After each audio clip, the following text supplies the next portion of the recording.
Hey, what's going on, folks? It's Mike here, and welcome to our first impression series in which I explore programming language for about an hour or so and just dive right into it. So you can learn along with me, see some cool things about the language, and just try out some examples. So let's go ahead and jump into our next language, which, as you might have seen from the title, is the Zig programming language. So Zig itself has gained quite a bit of attention, at least in the circle of programmers that, or in the circle of applications that I tend to develop, meaning that these are usually performance sensitive applications. Typically, you've lived in C and C++, and folks want a cleaner, safer, and simpler syntax. So Zig is, to my understanding, trying to fit those bills here. So it's robust, optimal for building reusable software. Okay, and as mentioned, it is supposed to be a simple language. So no hidden control flow, no hidden memory allocations, and it gets rid of the preprocessor and macros. So the D programming language does similar things to this: no preprocessor, no macros. I actually like this philosophy. It just simplifies things. I know macros are very powerful. Um, I mean, you could basically build your own language, right, using macros. So I think there's just other more interesting things to do with macros, with being able to run code at compile time, for instance. So, and that looks like that's the next thing here. So for metaprogramming, yeah, being able to do compile time programming, and even lazy evaluation sounds like a cool thing. I can't wait to try that out in Zig here. So we'll find the, hello world or whatever. And oh, it's kind of interesting here that you can use Zig as a zero dependency drop-in C and C++ compiler. So I don't know if they used LLVM to start here and you can just drop in code. I seem to recall reading somewhere, and again, feel free to comment below if you know more about Zig here, that they are building their own compiler as well for the Zig language. So even if it is using LLVM or something, it might be doing other stuff here. Let's take a look at the in-depth overview and some more code examples here. Okay, maybe we'll go through this as our guide here. And we've got some code examples here. Okay, so there's already cool stuff that we're finding here. Memory leak detection here. So we can write some safer code here. So it must have some sort of address sanitizer, these types of things built in here. And it looks like when you just like run the program, and it looks like it's got a through Zig, you build the executable and maybe run a sort of file or something here, or in a mode or something to detect for leaks in Zig. So that's pretty cool. Here's some other cool stuff. C interop. Okay, so I could just import a C header file. Again, this is something like in dlang has import C. Some other languages you could just directly write C code here, but this looks like it has a C include syntax. So you could just bring in libraries here. And pretty much anything that follows the C ABI, so the application binary interface, makes it relatively simple to import. Now, I'm sure there's still quite a bit of work here because you have to do some stuff like make sure that the types match and so on. But if you're able to just include stuff and then call into C functions, that's pretty cool to me. Now, it looks like maybe there's some ways. I mean, yeah, you still link into the library here. I like that a lot of this is being done on the command line here. I can see all the flags and stuff, so that's kind of clear. That's nice to see. Okay, so they got a little Raylib program here. Zigzag. Optimized for coding interviews. Not really. Okay, cool. Their take on FizzBuzz or something. So just looking at this, I mean, this looks a lot like C, but it kind of improves on the C programming language. I wonder if there's exceptions. I see this sort of try block here. So that's kind of interesting here. I wonder what it does here. There's generics. Okay, so that would be an improvement on the C programming language, although I know C is getting something with generic. Seems everybody's kind of gone into that. And I like this comp time thing. Okay, that's interesting here. I mean, this must be the like template syntax. So you're generating code at compile time anytime you have templates. Okay, so some interesting stuff here. You can use curl. So they've got some. I wonder if there's just a bunch of standard headers or something that are set up with this language here. So okay, that's kind of cool. Some code examples here. Let's keep going through the web page here. Community is decentralized. That's cool. So you can start your own space here. That's nice. So they're trying to kind of grow the language here.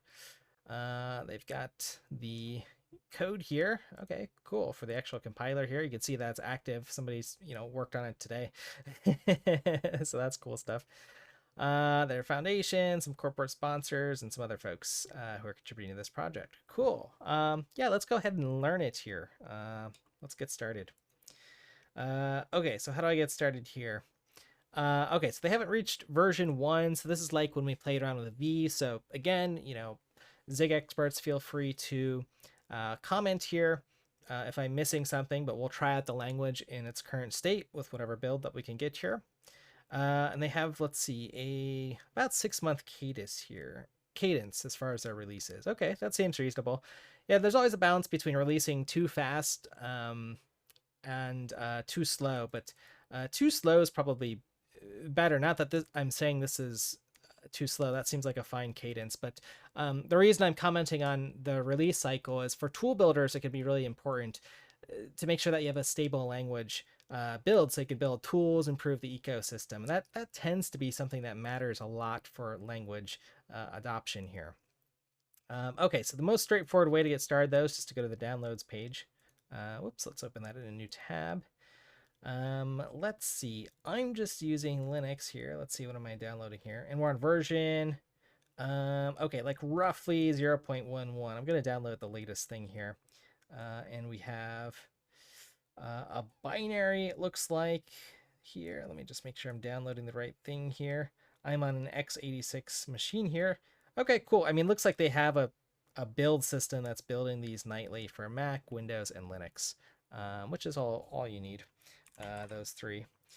Okay, so let's give this a minute to show up in my downloads. Let's see, tar. Let's see, oh, Zig. Let's see if what did that download here? Zig-Linux. Oh boy, isn't it finding that? LS Zig. Okay, there it is. Okay, I've got to untar this file here. Let me figure out how to do that. Always have to look up the syntax here. Tar extract, I think, is F, and I forget what F does here, but let's go ahead and do it. Let's see what it does here. Okay, so did that give us something that we can CD into? Yes. Okay. Okay, is that it? We have Zig. Oh, awesome. Okay, cool. Love that if I can just open a file. So let's see here. Pretty well documented. Let's see, I can build projects from build.zig, initialize, build the application. Okay, you can build a library. So they're really trying to simplify things here. That seems nice here.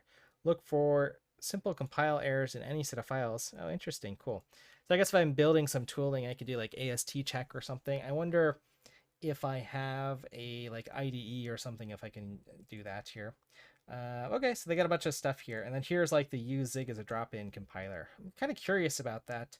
I like this if this is an option. It's good for adoption, or if you have lots of code, right? I think these things are just sort of pragmatically, you just sort of need them. So okay, let's go ahead and take a look at some of this stuff here. Let's run our hello world. We're still in the getting started stuff here. Okay, we'll make a directory. I'm going to do it. You really shouldn't do these things like in the Zig folder, but I'm just going to do it here because I just want to get us started. And then I can easily get to the Zig compiler. There we go. Okay. So I make a directory, cd into it, and I do zig init exe. Okay. Oh yeah, and I'm in a directory up here. Okay. Creating build.zig gave me a source file here. Let's see what that gave us. Okay, so we got these files here. Let's see what goes into that build here. Okay, is there a build system built in Zig or something? Let's see here. Okay, it's telling me all the different things I need to do here. I really need to find whatever the Vim file is to syntax highlight this, but we'll be okay for this. Cool, I guess it is just literally a Zig file for the build here. That's kind of neat. I saw something like this in D language. You just run build.d when you're like building the compiler. I kind of like that. Kind of nice way. Dog feeding, as they say, eat your own dog food. The tools that you make, you should build things in, right? It also minimizes your external dependencies, which is kind of neat here. Okay, and here's our hello program here, hello world. So I've got a standard library here. Everybody's got that convention, it seems, here for STD for the standard library. And then we've got some debugging print statements here. Nice that they're teaching it, saying writing out to standard error, because then we'll make sure that we're getting those files, which is good. And then standard out for actual application. Yep. Okay. Good things to teach somebody who's a beginner and starting out with these things. And then we've got a writer, a buffered writer. Cool. Yeah, I've seen these buffered writers and stuff showing up a lot more. Writer versus buffered writer, telling you exactly what it is. And we can actually write this out. Okay, so how do we run this here? Let's go back to our guide. So we've initialized it, and it says next try zig build or zig build run. Okay, let's go ahead and do that. Zig build, let's just do that. Oops, I'm gonna make this mistake a million times. Zig build. Oh, help. Okay, I can run that here. Oh, I gotta type zig properly, not zib. There we are. Okay, cool. Okay, so that answers my question about LLVM. It's doing something here. Let's see what it did here. Let's make this a little bit larger here. Now I wonder if the first time it ran, it had to like build some database here or something, because that took a little bit of time. Let's run that again here. Yeah, okay. That ran really fast. Zig cache it's got there. Okay. What's in the zig cache? Okay, a bunch of files that I probably shouldn't mess with. Okay, let's do zig build run though. Zig build run. That's gonna build. All your code base are belong to us. Famous. And then run zig build test. Run the test. Okay, cool. Build test system here. Once again, there we go. And there is a simple test here. Okay. This reminds me of, yeah, D, you got your unit test blocks here. Very simple, which is nice here.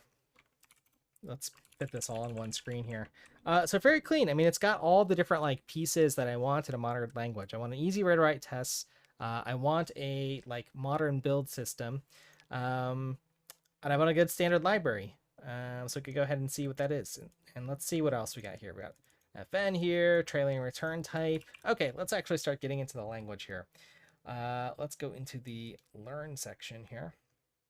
And let's see what we want here. I think we want the Zig introduction here. Okay, why Zig? This is a good question here. Let's actually take a look at why, and we'll get into the examples. Yeah, there's already C++, D, and Rust. Hi, some of my favorite languages here on this channel. And if you saw the last one, you saw Rust was the last language we looked at. Okay, so let's see what they're saying here. Now hitting control flow. Okay, so D, yeah, has property functions. So that's kind of neat here. You have operator overloading in both C++ and D. You have, yeah, exceptions in these language. So, okay, so no hidden control flow. I mean, exceptions are one of those things. I think a lot of folks have commented, even in D, saying like, yeah, we shouldn't have had them. It could be a stylistic choice. Again, some of the bigger languages, C++, for example, you just sort of have every feature. No hidden allocations.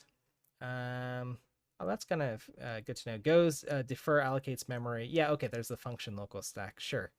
I mean, C++ have coroutines, yeah, which are heap allocated. So it can yield their threads and all that kind of stuff. Okay. Zig has a debug allocator that maintains memory safety. Okay, interesting. Yeah, interesting idea. First class support for no standard library.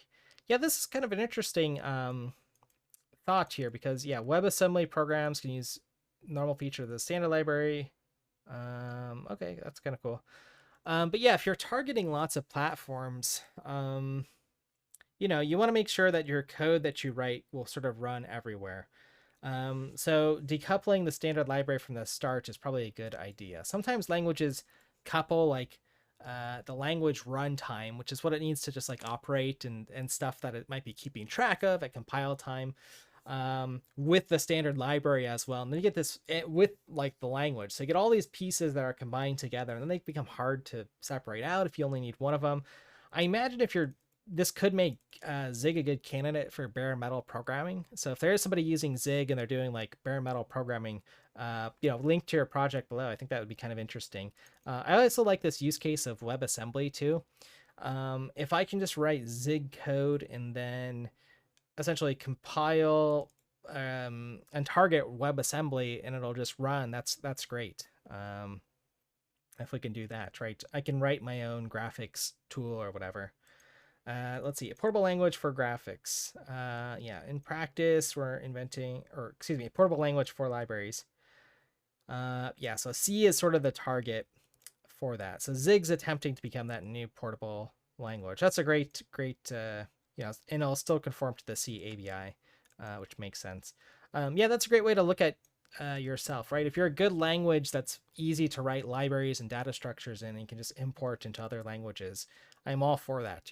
That's a reason I'll always have to know some C programming, because I want to write libraries that I can use in other languages and I know it's going to work. So if Zig's better and I can use Zig, that's a good sales pitch. And okay, here's all their package management stuff. And then simplicity. Yeah, C++, Rust, D. Yeah, these are large languages for sure. Yeah, Zig gets rid of macros. Oh, no metaprogramming. Interesting. But it does have some sort of compile time stuff that's going to be powerful here. Okay, interesting. Rust still has macros. Okay, we didn't get into that in Rust. Okay, interesting. Okay, so tooling. Okay, so we know the compiler is good, right? It's using LLVM. All right, let's get into some examples here. Let's go into the in-depth overview that we had here and try out some things here. In Zig, I'm just going to keep messing with this hello world program here. Let's just delete everything here. And we'll get rid of our test as well, but I'll leave it in here. Okay, so we've got our variables. Performance and safety. Choose two. Oh, interesting. Okay. Hey, I want both performance and safety. Is that what it's telling me? Zig has 4 build modes. Okay, maybe that's what it means. Okay, so this is just talking about like how to compile and build here. I just want a how-to guide of how to do some stuff here. Zig competes with C instead of depending on it. Okay, it integrates with libc, but does not depend on it. Here's hello world. Okay, let's actually try some of this stuff out here. So do std bug print hello world, and then I can put a dot here with an empty thing. Let's see what that does here. So basically I want to build this here, and there are semicolons at the end of this language. Let's do Zig build. Let's see if that just builds the executable or something. Is that my Zig output file here? In bin, okay. And then I can just run hello world. Okay, cool. And then if I do LDD on hello world, not a dynamic executable. Okay.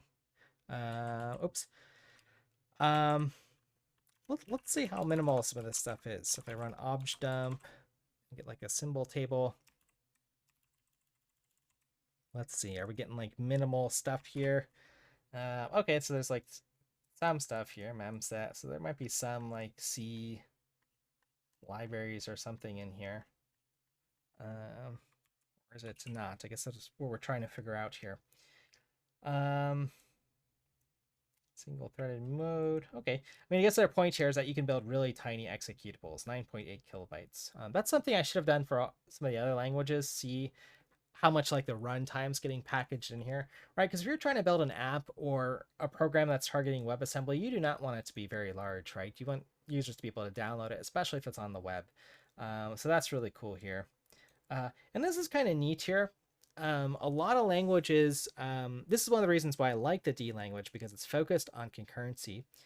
But if you don't need that, it is kind of nice if you can just say, hey, I want a single threaded, command line application or a game or something I know is only using one thread, and it's not complicated or whatever. So that's kind of cool here. If they're saying, wow, you can have a 4096 byte executable, that's pretty cool here. Let's actually build it here. this is gonna be interesting. This is different from for folks who have watched my other releases here. We're getting into kind of the tooling stuff here. So I want to do zig, build our executable hello.zig, and do release small, strip all the symbols. That's a good thing to do.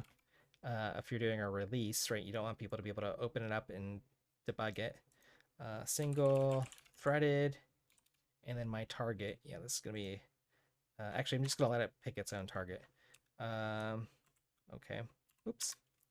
Oh, actually, I do want to make that mistake though. Let's actually see what the size is of our zig out bin here. Okay. Let's see. Here it is in bytes here, and then let's go ahead and build our program here. Oh, F single threaded. Our flag. I like that consistent thing here. Okay, what have I done? Unable to load hello zig file not found. Did I move my directory or something? Let's just do in the source here. Main.zig. Okay. Okay, so let's compile that. Okay, so compiled. Let's do ls. Did it get smaller? Let's see here. Well, what was I measuring? Oh, hello world. I guess I should be measuring main here in this directory because that's what I compiled. It is a lot smaller. Wow. 5,160 bytes. Maybe I snuck that test in or something, but yeah, that's kind of cool here. Just for reference, let's see here. Well, actually, this is going to be equal. I was going to compile a C program, but I got to look up the flags for like not including the standard library, which I know there are some for like a bare metal C program. I bet it's similar, but that's cool to see here. Okay, let's get an idea of some of the syntax here though. Let's start writing some programs here. Order independent top level decorators. Okay, so I can have like my globals or whatever here. I32. And I want to have my add function. So it's just saying I can put things in any order. That's good. Most languages, you know, folks want to write stuff out here. And it's symbol name colon type. Okay. So we're starting to see that in a lot of the modern languages. I wonder if it's been a while since I've written a compiler. I wonder if this is just easier to parse, having the symbol name first. I like the colon here. It seems like something from like Pascal or something. But that Pascal had a really great syntax, and I'm glad some languages are taking things from it, like assignment and so on here. Let's see. I'm just going to keep doing this here. Now, what have I done here? I try to create a new variable, y, that's an int 32 bits, and call this add function saying use of undeclared identifier x. Oh, okay, that's because I need to put it here. And I could put it out of order here. Wow, that's wild. Okay. I see why this is a feature. And I can add here, and it's going to figure out or resolve that dependency here. Let's see if white space matters. Nope, figures it out. Cool. And then we can actually run this program here. Let's try to actually write out. Let's see. Let's use their standard debug.print and just write out y. Okay, expected 2 arguments, found 1. Let's see if it uses, and again, I'm just guessing here, like the syntax, something like that. Is that it? Nope. Okay, I gotta figure out how to write out variables still. Okay, here we could write our assertions. That's cool. It's got an optional type instead of null pointers. Okay, so a lot of folks are liking that. Right, you want to return something that's like either you get like a none value, that was sort of Python strategy, or a I mean, I guess it's just a tuple that's returning either like an error or yeah, you either get like a none or the actual value that you want here. Pointer from int. Okay, so they got casts, I guess this is their casting syntax, at pointer from int. Okay. Let's see what else we got here. Okay, just scrolling on through here. iterators. We got a while statement here, and we can learn how to debug. Let's see. I pass in the format. Now y is a, I guess, am I going to treat it as a string here? Let's see. It is a integer type here, maybe I or D. Let's see, what have I messed up here? Expected tuple or struct argument found I32. I'm just trying to figure out how to print something out. Okay, these go in brackets like this. Okay. Why? Okay, something's expected. A semicolon. Oh, these are all dots in front of them. Interesting. Okay. I was wondering what that was. So I is not the right type for I32. I'm kind of just guessing around and playing here too, because I want to see what kind of error messages it gives me. I wonder if D is the format string here. Okay, I guess same as in like C or something.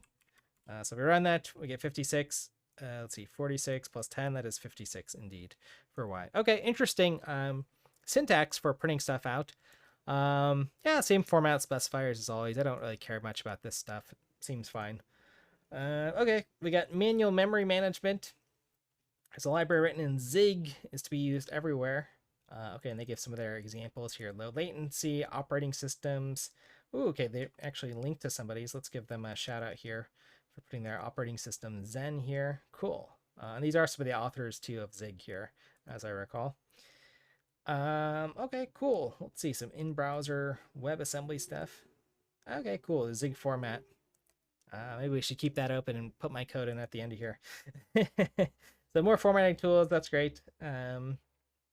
Let's see, fresh take on error handling. Errors are values and may not be ignored. Okay, here we are. So yeah, we've seen this syntax in like Rust. I think Go had it. I'm trying to remember all the things I've looked at. And then V probably had it because it's based off of this as well. So the underscore. So that's kind of cool.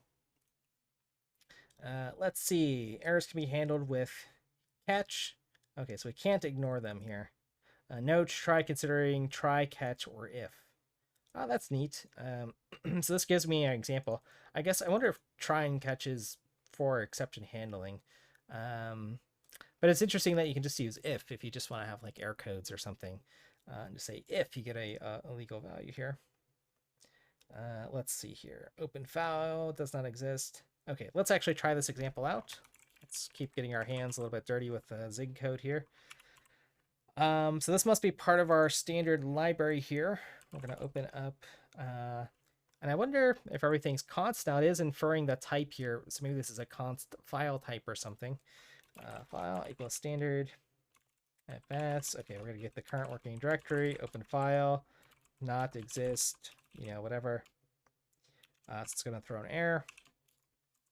Okay. And then we're going to catch. Okay, interesting. Here, let's separate this out a little bit here. I'm probably breaking Zig style here. Error. Take a little label. And then what are we going to do here? Oh, what am I doing? Colon label. Okay, this is all part of our opening our file here. Interesting. I mean, it's kind of, you know, constraining all of our stuff here. Meaning that we're putting our error handling code all within opening this file here. And this is kind of something nice. You know, we saw this in Rust where we were doing like the match statement here, right? Or languages with pattern matching. So these are some nice ways to handle things. Debug, print, unable to open file. Yeah, I mean, this is exactly where you want the code. And it kind of goes with their philosophy, as I understand it, with the control flow, right? I think this is part of the issue with exceptions when people complain about them, right? Because what you've got is your, you know, your try, catch block, and then, you know, maybe a finally block here. But let's say we at least have this here. You get your exception here, which is some sort of object, you know, which is somewhere else off in your code. You've got your code that you're working with here, your code here. This code could launch into wherever. So that's kind of the issue with your control flow. I mean, the errors are still together, so that's still a nice reason to use your exceptions. But I guess it could become unclear, you know, are all these exceptions documented for whatever objects you're operating on in here? Are you catching all of them? You know, so these different things here. So it can kind of muddy the code. I could see why, you know, a modern language is trying to get rid of them, or rather clean up the exception handling. I don't know if this has exceptions and those types of things here. But let's go ahead and see here. Yeah, so we're writing our little block of code here, our error handler. Let's close it out here as well. Oops. Let's see. Here's the end. Okie dokie. I might be off by like a parentheses too. I see, because this, what am I doing here? This catch here. Ah, yeah, it's coming at the end of here. Interesting. I'll have to get a little bit used to the syntax here. But we do have the function. Well, this is part of the namespace. We're looking at the current working directory and then opening the file. Interesting. Okay. I was going to see if this is like a chaining here syntax or a universal function call type of syntax here. But that's interesting. Okay. Okay. Standard IO, standard error. Interesting. So that must be some sort of like global object here. Break label standard error. Okay.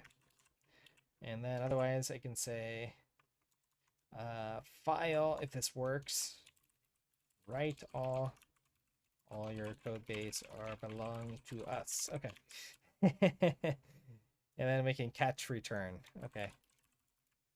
Let's take a look at this if I get it to compile on the first time. Try to understand what's going on here. Okay, it compiled. So I was able to successfully copy and paste an example effectively. And when learning something, you know, you'll see me doing these fumbling around. It is important to actually type out the syntax. You know, I'll see beginners with languages not be typing things out, and I'll say, "What are you doing?" Because, you know, it's just important to one for muscle memory, and you kind of think it slows you down a little bit. And you sort of understand the language, especially if you're typing out idioms or stuff from the documentation. You just kind of learn how the language works.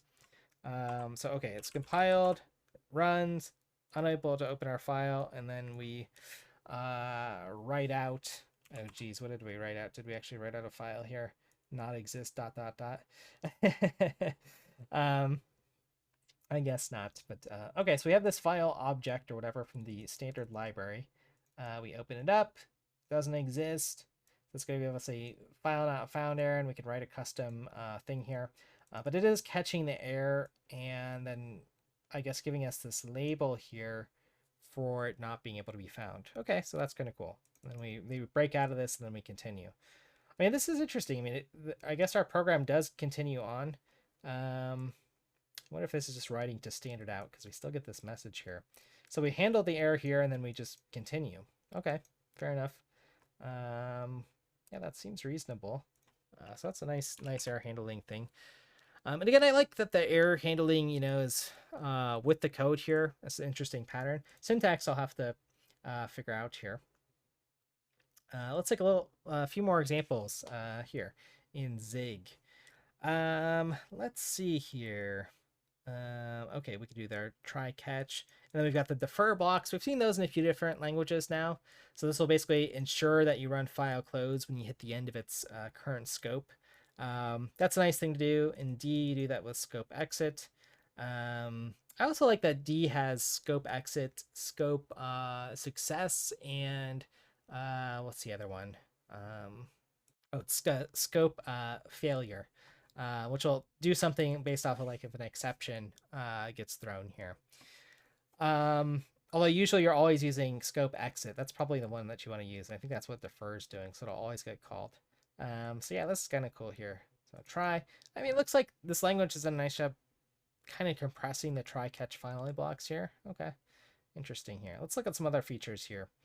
Okay, we got a test statement here. And I've written this parse int function, which takes in some buffer. And then exclamation U64. Okay, so that's just denoting the return type here, I guess, when I return this X value. Okay, and they got some math functions that we're trying to do. Standard math.multiply, U64. Interesting here. I wonder if this function that's part of their standard library. Let's actually, where is the standard library? Learn. Is there documentation? Okay, let's see here. And this is probably another nice example here. Let's see, what was that function? Multiply. I'm trying to find it here. Multiply and add. Oh, this is cool. Fuse, multiply, and add. Yeah, these are like SIMD instructions here. Okay. I wonder. Okay, we're going like off base here. I like that this is a single page as well. Yep, SIMD stuff. Did it have geometry here? Is that what I saw? No. Okay. Okay, we'll want to keep this open in a second here. Because I'm curious about this compile time stuff. Let's keep moving through here. Try to give a better high-level overview of this language here. Stack traces on all targets. Okay, that's nice. Let's see here. Stack traces. So what does this do? This is just part of the debug statement here. Looks like they put a lot of thought into this debug here. I can get print. I can dump the stack trace out. Now what is trace one here? Is that some object here? Built-in stack trace. Cool. Okay, let's try it out. Let's see what happens. Also, I just want to try some of these examples. I mean, this is kind of cool stuff. It's good to look at this. C++23 recently got a stack trace API, so I don't know. I'm just kind of curious to see what this does here. I only have one function. I guess I could put this in my add function or something. Okay, so I'm going to create this.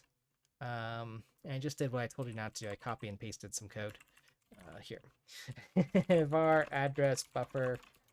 Okay. Let's see. Usize. Okay, equals undefined.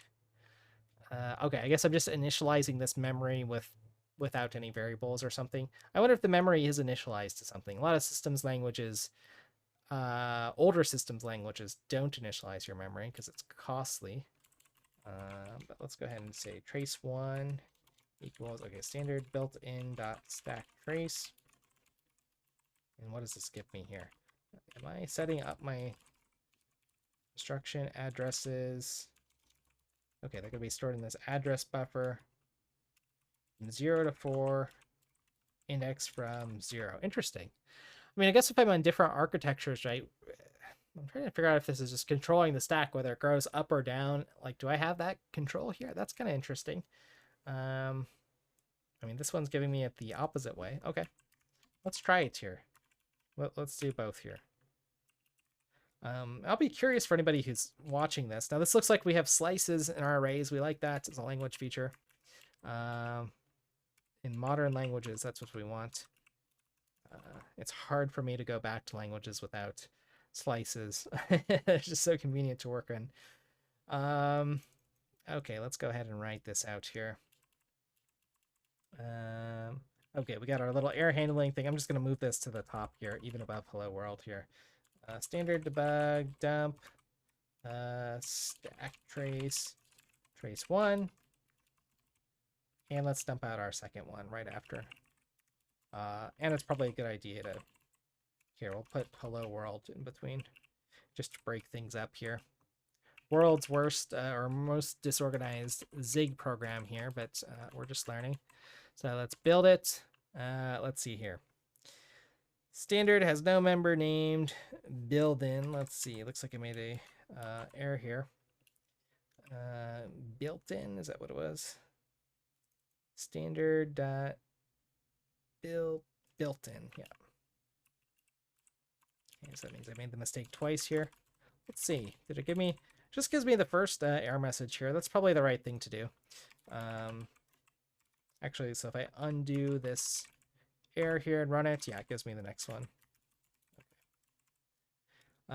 Okay, what else did I mistype here? Instruction underscore addresses. Let's see here. No field name instruction addresses instruct built-in dot stack trace. Okay, probably just spelled something wrong. Okay. For this, I will paste in. Let's see how I did here. Instruction addresses with an extra S. Okay. Let's delete that. And likewise. I like that there's only one error. That's what I want. I don't want pages of errors. So nice. Okay, let's run this. Unable to dump stack trace. Debug info stripped here. Okay, yeah, it's doing this strip thing. Stripping the symbols from my executable so that someone can't hack it. So let's get rid of that here. We're still building these tiny executables here. All right, now let's try to run it here. Let's see. Unable to dump stack trace, debug info stripped. Okay, have I still? Probably release mode. Okay, let's just do this here. Okay, now it's emitting. Okay. Now I am getting, well, I don't really have a stack here. So let's go ahead and move this into an add function here. See if it gives us our stack trace when we do that little add. Recompile. Let's see here. What have I done? In my add function, unable to resolve compile time value trace 1 here. Interesting. Because I'm doing something else at compile time here. Okay, let's just cheat here. Let's write our first Zig function. Stack stuff. It's not going to take in any arguments. Oh boy, what do I do for the return type? Void, something like that. Let's see. Let's see what happens. It's probably going to tell me no return type. Some languages you write these as procedures. Others you'll write them as I'll come back in here. You just omit the return type here. Let's see. Return type expression found. Okay, that was missing here. I guess I could just return some value. Return 42. There we go. Okay, so it'll run. There it'll go. And let's call stack stuff from our main. Stack stuff. With no arguments. Okay, value of type i32 is ignored. That's an error. Okay, interesting. All non-void values must be used. Okay, let's... Here, I see the little exclamation void thing. That's what I thought it was on main. And we'll put that in here. Exclamation void. Error is ignored. Consider using try, catch, or if. Okay. Because I have to return some error value or something. Interesting. Oh, interesting. Okay, hello world. Unable to open our stuff. I mean, I guess there's just no stack trace here. Let's see what we're getting here. I guess we need an error or something to be thrown. Capture stack trace. Okay. Was I supposed to call this function? Maybe that's dump the stack trace. Interesting here. That's kind of cool. I mean, if you're building a debugger or a logger or anything, this is the kind of stuff. I won't waste any more time. I want to see some more language features with this. But, you know, why is this a useful feature if you can just get the stackers? Any enterprise system or system at scale that you're building, or even a small program, it is useful if you're able to capture errors and then dump out the stack trace, and then maybe debug it, figure out what some values are. You might be able to correct the code as it's running. So that can be a really powerful mechanism here. All right, let's look at some of these data structures here. Let's see, here's some of our built-ins. And types are values that must be known at compile time. Interesting. Okay. So they're really pushing a lot of the compile time stuff. So that's why, I mean, every value is like const. Okay. Let's see here. Even lists, interesting. Have some kind of like compile time thing. Oh, that's just for the type here. Okay. For creating that data structure. Oh, I see. And then like vars for something that's going to be mutated. Okay. Okay, cool. Compile time reflection and compile time code execution. Okay, so this is something that a lot of languages are missing. Maybe we'll just go through some of the features. We're getting close to our hour mark here. Having a reflection and be able to read into data structure or like look at its fields. A lot of other programming languages will look at this with like a traits library or something, so you could read the fields at compile time. This looks like it's a pretty important feature for the Zig programming language here. Yeah, they're just reading out the different fields here. The type name, yeah, field.name. So this is like the meta, sort of meta programming or stuff that you're doing at compile time. Okay, so that's pretty neat here. Pretty neat stuff. Okay, it's got the foreign function interface to the C libraries. So you can just import basically a header file, then call into it as long as you link into it, I guess. So that's pretty cool here. Zig is also a C compiler, so you can just write C code. Okay, that's pretty cool here. And then you can actually, I mean, this might be one of the killer use cases for Zig, right? If it just simplifies the tool chain, right? Like this is for building a library that's just going to run everywhere, and I can strip all the symbols and make it really simple to use. That's really cool. So from the tooling side, Zig might have something really powerful here. And comment below if that's like the reason you like using Zig, because I'd be really curious here. Let's see here. These are all like okay, so this is using it as a compiler with the verbose mode, so you can see all the different flags. It's taken care of for you. That's cool. Okay, and then you've got a way to export functions out to C here. Okay, so you've got ways to build types and stuff. Doesn't look like a heavily like object-oriented language. I mean, this is as I said, competition to C. So they're trying to make it safer, maybe more compile time stuff, which is kind of cool. I mean, I think we get a pretty good sense of the language. It's got other powerful features like the compile time reflection. I wonder if it's got it at runtime. Let's see. Oh, we missed some of the concurrency stuff here. There are async functions, so that's good to know here. Let's see. Let's just try to, just trying to give Zig some good coverage here. Make sure I've had an honest look at it. Okay, yeah, you have an async keyword, like in JavaScript has that. Okay, and you can resume and like yield. So I guess you get coroutines for free or sort of built in. Yeah, stackless coroutines is what they were previously calling them. Okay, however, I'm avoiding the word coroutines. It means different things to different people, and instead use the phrase async functions. Okay, sure. Yeah, an asynchronous function, something that could be running off, could be in its own thread, could be just another,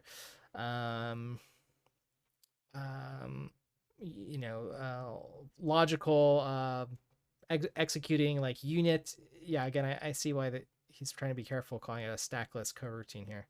But that's pretty cool here. But I can resume and yield them, which is nice. Or rather, they use resume here and then suspend them. Okay, how do I suspend a asynchronous function here? Oh, just suspend. Okay, perfect. So the syntax of this language is pretty clean overall. Let's just go back to the homepage here for a little bit here. It's got a nice documentation. I like being able to search a single page of documentation. That's really nice. Looks like they have examples. We saw the slices. Let's go back up to probably the first. Here it is. Slices. Slice syntax for our arrays here. Pointer and a length. Yeah, so a lot of languages have adopted this. I got it from D, or that's where I've learned these types of things. So yeah, okay. All right, let's get back to, and here we are at the deprogramming language, which I'm often looking at. Okay, Zig, let's see how their community is. They've got a community page here, some moderators, Discords, and the standard stuff there. That's pretty cool. I want to just see what's going on in their news. They're setting up some stuff. They've got some full-time folks working on this. That's kind of cool. Oh yeah, and I think here's the news. Goodbye to the C++ implementation of Zig. Wow, okay, so they've kind of cleaned up some of their code. Okay. So it looks like there's interesting stuff going. Again, this is a language that's in version 0.110, so there's quite a bit of development to go, but folks seem to be using this. There are sponsors and full-time developers, it looks like, working on this. So yeah, neat programming language. Again, I can't do these things justice in an hour or whatever we're at, 49 minutes. But yeah, check it out, try it out, see if you like the build system, see if this could be a great tool for complementing. I imagine this is going to be a real nice complement if you're writing C code and want to use something more modern. You can kind of replace some of that tool chain. I'll be curious if folks are doing that. So feel free to comment below, and I'd be very interested to see that. So with that said, folks, I'm going to go ahead and close off this video. Thanks for your time and attention. Hopefully you enjoyed looking at Zig with me. It's an interesting tool. It's really fast to get up and running with the language. And as mentioned, it is a small language with a lot of interesting compile time features. We got to see a few of those. It's got some concurrency support as well, which is great. And again, it seems to integrate very well with the C programming language. All right, folks, with that said, thanks for your time and attention. As always, let me know if you're enjoying this series, what language we should look at next. And with that said, folks, I'll look forward to seeing you in the next one.